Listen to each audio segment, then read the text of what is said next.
ఓం శ్రీ సద్గురు చరణారవిందాభ్యాం నమః. ఓం శ్రీ గణేశ శారదా సద్గురు మంగళమూర్తిభ్యో నమః. ఓం నమో భగవతే వేదవ్యాసాయ నమః. ఓం నమః ప్రణవార్థాయ శుద్ధ జ్ఞానైకమూర్తయే నిర్మలాయ ప్రశాంతాయ దక్షిణామూర్తయే నమః. ఓం ఈశ్వరో గురురాత్మేతి మూర్తిభేద విభాగినే వ్యోమవద్వ్యాప్తదేహాయ దక్షిణామూర్తయే నమః.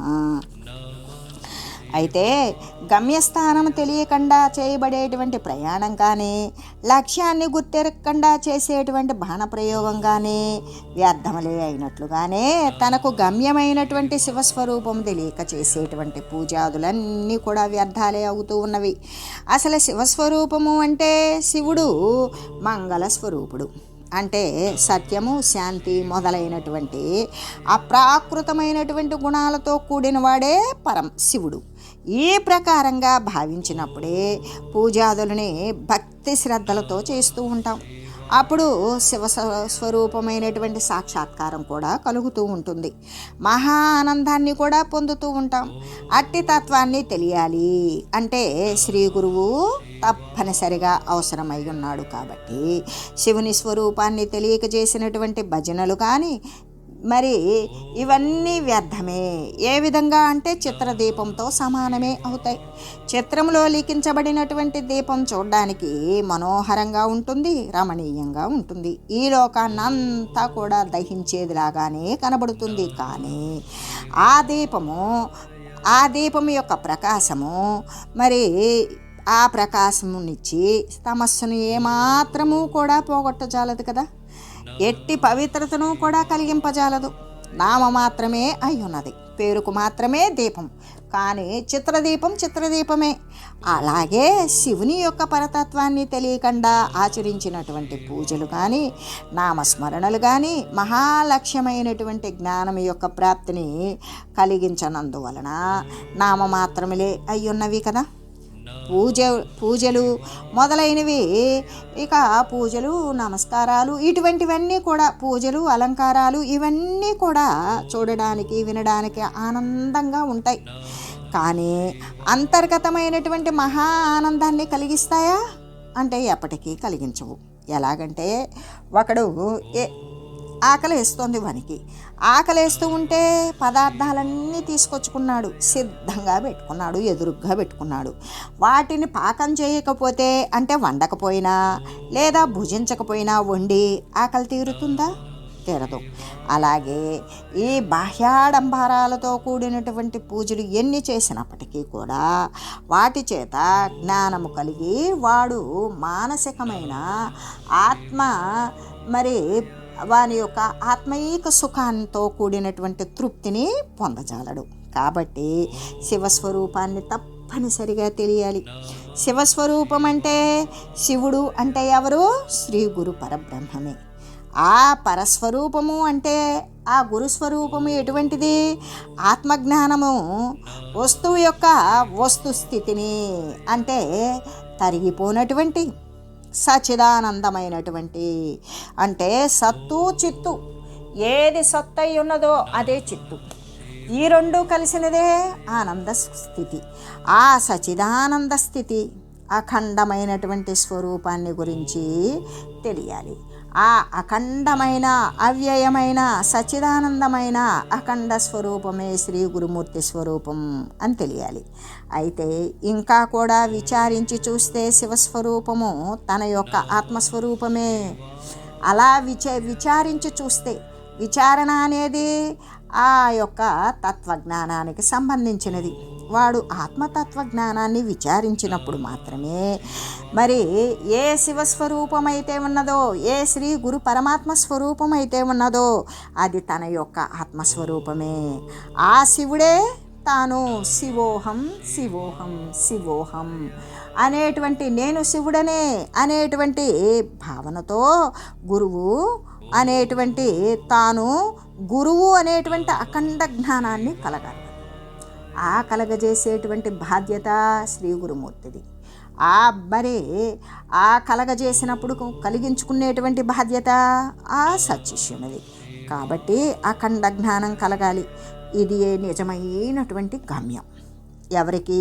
ఆధ్యాత్మిక పరిశోధకుడికి. ఈ యొక్క శరీరాలను వచ్చిపోయేటువంటి స్థితి నుండి నిలిపివేసేదానికి శాశ్వతమైనటువంటి పరిష్కార మార్గం ఈ యొక్క ఆత్మతత్వ జ్ఞానం. ఇదే నిజమైనటువంటి గమ్యం. అయితే శివము అంటే అదే శివము అంటే అదే కళ్యాణకారకము, జీవునికి లభించవలసినటువంటి పరమలబ్ధి. ఆత్మజ్ఞానం లేకపోతే ప్రయోజనము లేదు అనే విషయం గురించి మనకు యోగ వాసిష్ఠ ప్రమాణం కూడా ఒకటి ఉన్నది. ఏంటది అంటే చిత్రామృతం నామృతమేవ విద్ధి చిత్రానలం నానలమేవ విద్ధి చిత్రాంగణానూనమనంగనేతి వాచా వివేకస్త్వ వివేక ఏవా అనేటువంటి విషయాన్ని గురించే చెప్తాం. చిత్రామృతం నామృతమేవ విద్ధి అంటే చిత్రంలో చూపబడినటువంటి పదార్థంతో మనకి కడుపు నిండదు.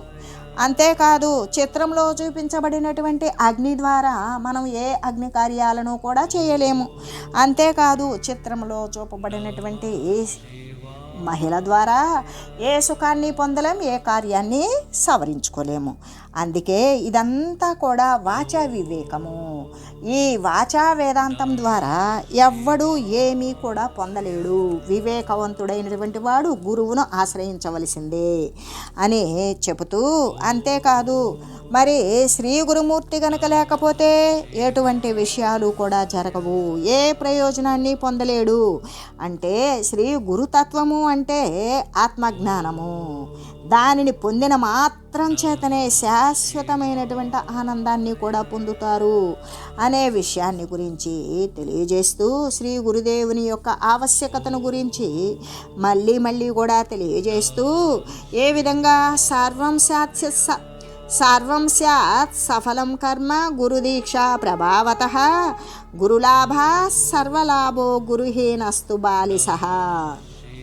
శ్రీ గురువరుని ద్వారా తత్వజ్ఞాన దీక్ష పొందినందు చేతనే తన యొక్క పురాకృతంలో తను చేసినటువంటి గతంలో చేసినటువంటి కర్మ ఫలములు మొత్తం కూడా పుణ్యకర్మల యొక్క కూడా మరి ఇప్పుడు చేయబడుతూ ఉన్నటువంటి గురువుకి చేసేటువంటి ఏ శుశ్రూషలు అయితే ఉన్నాయో స్థాన అంగ భావ ఆత్మ శుశ్రూషలు అనబడేవి, ఇవన్నీను ఇంకా కూడా తపస్సు కానీ ధ్యానం కానీ వీని యొక్క ముఖ్య ప్రయోజనమే లబ్ధమైంది.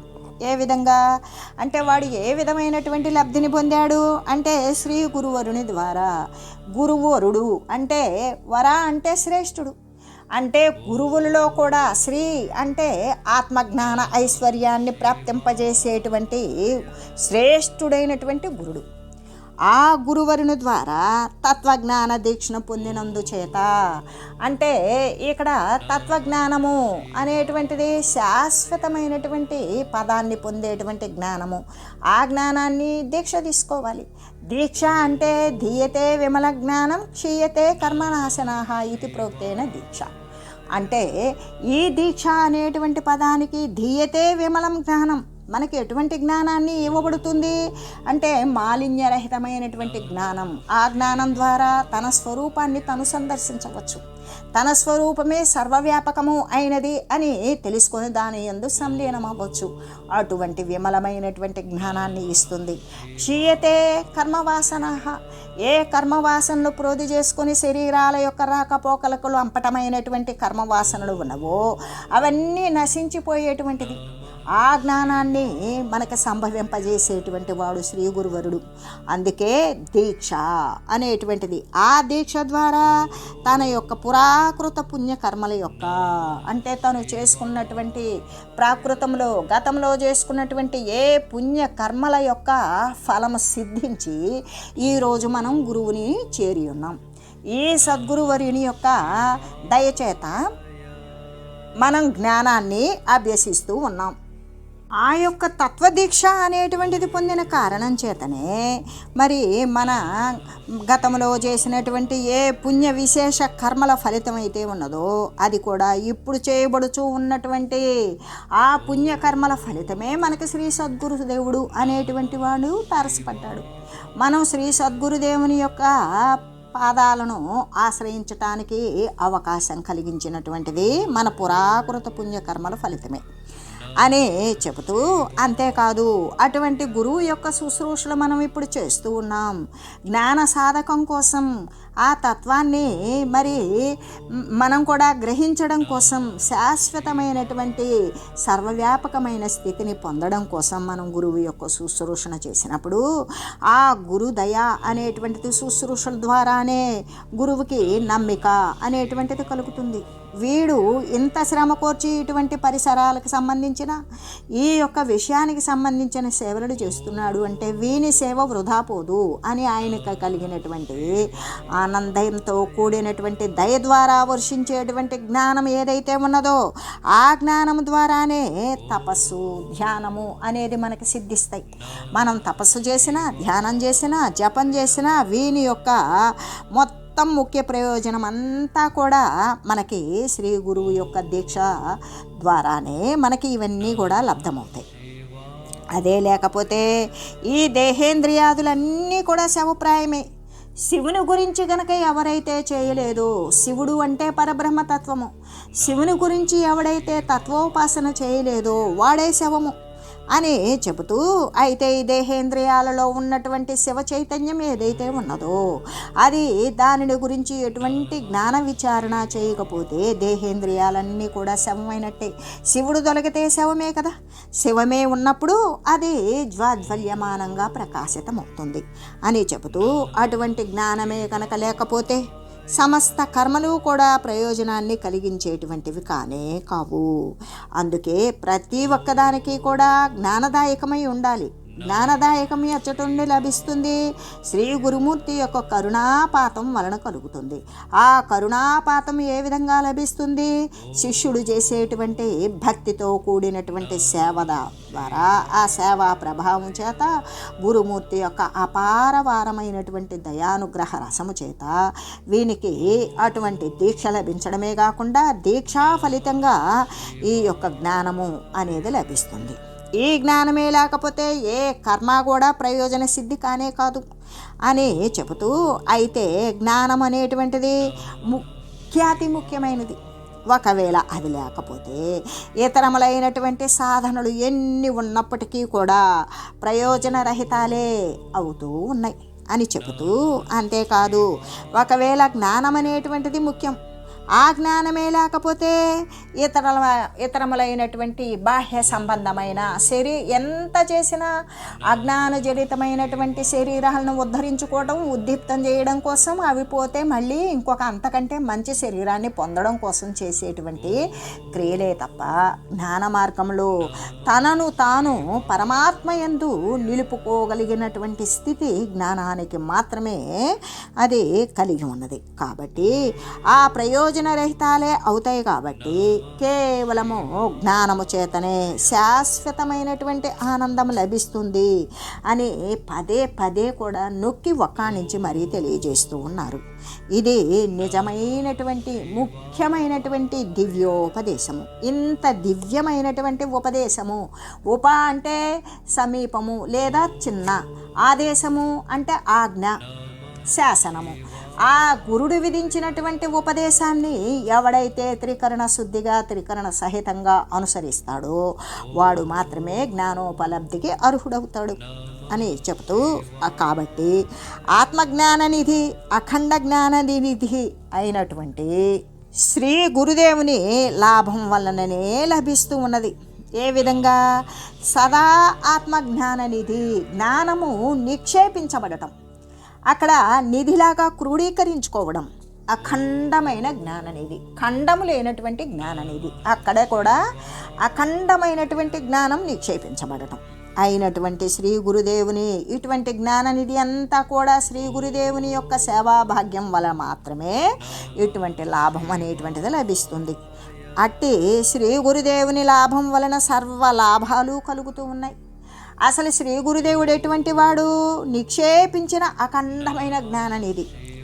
మరి అక్కడ నిక్షేపింపబడినటువంటి ఆత్మజ్ఞాననిధి ఆత్మజ్ఞానము ఆయన పొంది ఉన్నప్పుడు మాత్రమే అఖండమైన జ్ఞానాన్ని పంచిపెట్టగలుగుతాడు. అఖండము అంటే తను దీపములాగా తాను వెలుగుతూ చుట్టూ ప్రకాశాన్ని కల్పించేది, సర్వ వస్తువులు కూడా ప్రకాశితమయ్యేటట్లు చేసేటువంటిది. అటువంటి స్వరూపమైనటువంటి శ్రీ గురుమూర్తి మరి శ్రీ గురుదేవుని ఎవరు సమీపిస్తారో, ఎవరు ఆశ్రయిస్తారో వారికి అటువంటి లాభం అనేది లభిస్తుంది. అయితే అట్టి శ్రీ గురుదేవుని లాభం వలన సర్వలాభాలు కూడా కలుగుతూ ఉన్నవి. ఆ జ్ఞానం వల్ల ఇహానికి పరానికి సంబంధించినటువంటి సకల కష్టాలను కూడా తరించి ఐశ్వర్యాలను సంప్రాప్తింపజేసుకోవచ్చు.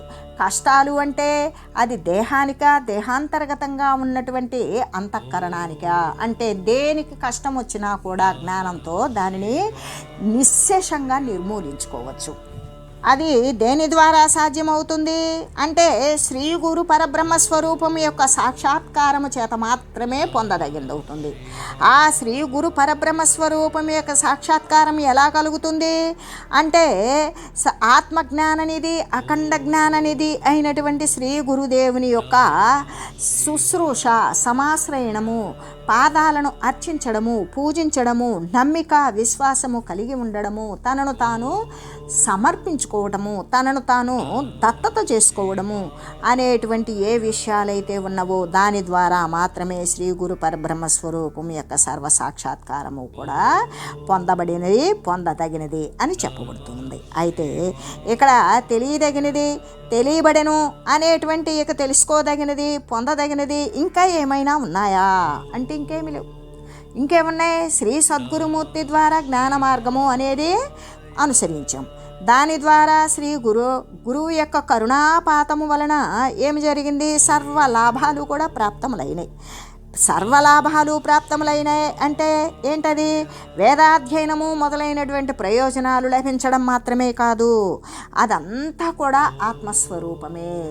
ఏ వేదము తెలియదగినది అయితే ఉన్నదో దాని యొక్క చివరిదైనటువంటి అనుభవ స్వరూపమైన విజ్ఞాన స్వరూపమైన ఏ తత్వాన్ని పొందుతామో అదే ఆత్మస్వరూపం. ఇటువంటిదే గురుతత్వం జ్ఞానం గనక లేనివాడైతే అవివేకే అనే తెలియాలి. ఆ వివేకము ఉన్నటువంటి వాడు మాత్రమే నిత్యము అనిత్యము అనేటువంటి దానిని వివేచన చేసి నిత్యమైన దానిని మాత్రమే అనుసరిస్తూ ఉంటాడు, అనిత్యమైన దానిని ఆవలకి వాడు ఎప్పుడూ నెట్టివేసి ఉంటాడు. అటువంటి శిక్షణాయుతమైనటువంటి జ్ఞానాన్ని లబ్ధి పొందే విధంగా శ్రీ గురుదేవుని యొక్క పాదాలను ఆశ్రయించాలి. ఆయన యొక్క అనుగ్రహ భాగ్యం వలన మాత్రమే ఇటువంటి సర్వ లాభాలు కూడా పొందగలుగుతాడు. అటువంటి భాగ్యం లేనటువంటి వాడు గురుతత్వ జ్ఞానం పొందలేడు. ఆ గురుతత్వ జ్ఞానం లేనటువంటి వాడు అవివేకి, అంటే వానికి ఏ దేహాలైతే ఉన్నాయో వాటి యందే సత్యభావన పెట్టుకున్నటువంటి వాడు కాబట్టి వాని యొక్క దేహాలు ఉత్థాన పతనాలు పడుతూ లేస్తూ వస్తూ పోతూ ఉంటూనే ఉంటాయి. అంటే అటువంటి వాడే అవివేకి అని చెబుతూ మరి వానికి శాశ్వతమైనటువంటి ఆనందం లభిస్తుందా? లభించదు. వాని దేహాత్మ భావన చేత, దేహమే సత్యము అని భావన చేత చేసేటువంటి కర్మల ద్వారా ప్రాప్తించిన ఆ ఫలితాల యొక్క స్వల్ప సుఖము అమితమైన దుఃఖాన్ని పొందుతూ లేశమాత్ర సుఖం కోసం వాడు మళ్ళీ కూడా శరీరాల యొక్క రాకపోకలను కలిగించుకొని శాశ్వతమైనటువంటి ఆనందాన్ని పొందలేక అశాశ్వతమైన అస్థిరమైనటువంటి దానిని స్థిరమని భావించేటువంటి వాడు అవివేకి. వాడు మరైతే ఈ జ్ఞాన లాభం కంటే మరొకటి లేదు అనేటువంటి విషయం ఏ విధంగా అంటే ఇక్కడ ఏమని చెప్తూ ఉన్నారు? ఆ జ్ఞాన విషయం అనేది ఎలా లభించాలి అంటే శ్రీ గురుదేవుని యొక్క ఆశ్రయం మాత్రమే ఇందుకు పరమ ఆవశ్యకం. గురుదేవుడు లేకపోతే మనకి ప్రయోజన శూన్యం, వ్యర్థమైనటువంటి క్రియ. కాబట్టి ఇక్కడ మనకి భగవద్గీతలో కూడా ఏమని చెప్తూ ఉన్నారు అంటే యం లబ్ధ్వా నా పరం లాభం మన్యతం నాదికం స్తథ అంటే ఆత్మజ్ఞానము గనక లేదనుకో మహానష్టమే కలుగుతుంది అని కేనోపనిషత్తు బోధించినటువంటి భగవద్గీతా వాక్యం ద్వారా ఈ విధంగా దానిని సాదృశ్యంగా తీసుకొని, అంతేకాదు ఇక ఇహ చేదవేది దదా సత్యమస్తి నా చేదిహావేదీన్ మహతి వినష్టి భూతేషు భూతేషు విచిత్య ధీరాః ప్రేత్యాస్మాల్లోకాదమృత భవంతి. మానవ జన్మ అనేటువంటిది జ్ఞానార్జన కోసమే భగవంతుని చేత ఏర్పడబడినది. ఎందుకు? మానవ జన్మ మా అంటే అజ్ఞానము, నా అంటే లేకుండా, వా అంటే వర్తించేటువంటి వాడే మానవుడు. అదే గనక అటువంటిది జ్ఞానేన హీన తత్వస్మి సమాన, సర్వ జంతువులలో కూడా సమానమైనటువంటి వాడే జ్ఞానము లేనివాడు. అందుకే జంతువునాం నరజన్మ దుర్లభం. ఈ యొక్క క్రిమికీటక పశుప్రాయాలతో చరాచర స్థావర జంగమాలతో కూడుకొని సర్వేక సమస్తమైనటువంటి జీవరాశులు మొత్తం భూలోకంలో కూడా చూస్తే కేవలం మానవ జన్మ మాత్రమే జ్ఞానానికి యోగ్యమైనటువంటి జన్మ. ఆ శరీరాన్ని ధరించడమే భగవంతుని చేత ప్రేరితమై ఏర్పడి ఉన్నది. అయితే ఈ మానవ జన్మ దేనికోసం ఏర్పడి ఉన్నది? జ్ఞానాన్ని సముపార్జించుకోవడం కోసమే ఏర్పడి ఉంది. అది లేకపోతే అంతకంటే మహానష్టం ఇంకేదైనా ఉన్నదా అంటే లేదు. ఎందుకు? అపురూపమైనటువంటి మానవ శరీరాన్ని ధరించాం. ఎన్ని వేడుకోలు, ఎన్ని ప్రార్థనలు, ఎన్ని వ్రతాలు, నోముల పుణ్యాల ఫలితంగా మనం ఈ మానవ శరీరాన్ని ధరించి ఈ ఒక్కసారి మానవ జన్మ అనే అవకాశం ఇస్తే మరొక శరీరం తీసుకుని వచ్చేటువంటి అవకాశం నేను ఎప్పటికీ తీసుకోను, ఆ అవకాశాన్ని శాశ్వతంగా పరిష్కరించుకుంటాను అని ఎన్నో ప్రమాణాలు చేసి తల్లడిల్లి ఎన్నో ఆటుపోట్లతోటి ఎన్నో అవస్థలు పడి ఆ భగవానుని వేడిన మాత్రము చేత ఆ భగవంతుని యొక్క ప్రేరణ చేత ఏర్పడినటువంటి మానవ జన్మని మరి జ్ఞానము అనేటువంటిది లేకపోతే, జ్ఞానాన్ని సముపార్జించుకోకపోతే అంతకంటే మహానష్టం ఇంకొకటి ఉన్నదా? మళ్ళీ ఇటువంటి మానవ దేహమే వస్తుంది అని ఎవరికి తెలుసు?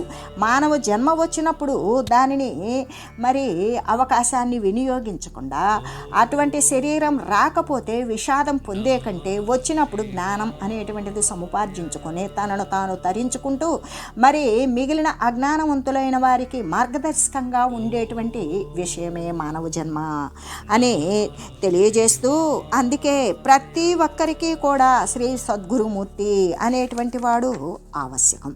అదే లేకపోతే శ్రీ గురుదేవుని యొక్క ప్రాముఖ్యాన్ని గురించి తెలియజేస్తూ శ్రీ సద్గురుదేవుని యొక్క మరి మహద్భాగ్యాన్ని కలిగించుకోకపోతే వాడి జన్మమే వ్యర్థం. అందులో మానవుడుగా పుట్టి కూడా జ్ఞాన సముపార్జన చేసుకోకపోతే భగవానుడే ఏర్పాటు చేసినటువంటి మానవ శరీరాన్ని ఆత్మజ్ఞాన సముపార్జన కోసమే ఏర్పాటు చేస్తే దానిని ఎవడైతే పొందలేకపోతాడో వాడు పడేటువంటి నష్టం కంటే ఇంకా వేరుగా మరో నష్టం అనేది ఉండదు అని తెలియజేస్తూ, ఓం మంగళం శ్రీ గురుదేవాయ మహనీయ గుణాత్మనే సర్వలోక శరణ్యాయ సాధురూపాయ మంగళం.